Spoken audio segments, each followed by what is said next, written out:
মাননীয় সচিব মহোদয়, আপনি যেহেতু স্থানীয় সরকার মন্ত্রণালয়ে আছেন, একটি বিষয় না বললেই নয়। আপনার মন্ত্রণালয়ের যেহেতু কুমিল্লা এক্সেন কয়েকদিন আগে মাননীয় উপদেষ্টার বাবাকে একটি ঠিকাদারি লাইসেন্স প্রদান করেছে।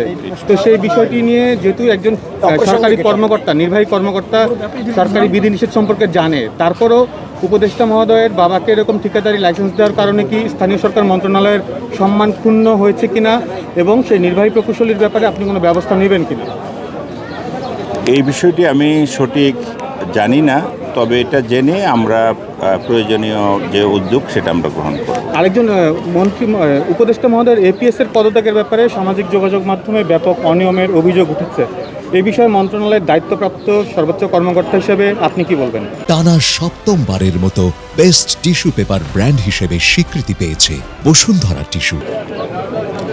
এই ক্ষেত্রে অলরেডি আপনারা জানেন যে আমাদের যিনি কর্মরত ছিলেন তিনি স্বেচ্ছায় তার পদ থেকে চলে গিয়েছেন এবং সেটা মন্ত্রণালয় থেকে সেই চিঠি ইস্যু করা হয়েছে, সেটা তো আপনারা সকলেই দেখেছেন। অবৈধ সম্পদের অভিযোগ এসেছে, এগুলো আমরা জানি না, এগুলো আমাদের জানার এখতিয়ারের মধ্যে নেই।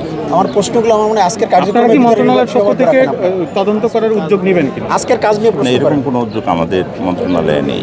আমাদের মন্ত্রণালয়ে এরকম কোনো অভিযোগ নেই। আপনারা প্রাসঙ্গিক প্রশ্ন করেন। ধন্যবাদ। একটু বিষয়টা একটু ক্লিয়ার করবেন, আপনাদের যে এপিএস স্বেচ্ছায় পদত্যাগ করেছেন এটা এখানকার আজকের আলোচ্য বিষয় না। বিষয়ে কি ব্যবস্থা নেবেন মন্ত্রণালয় থেকে? আজকে এটা আলোচ্য বিষয় না।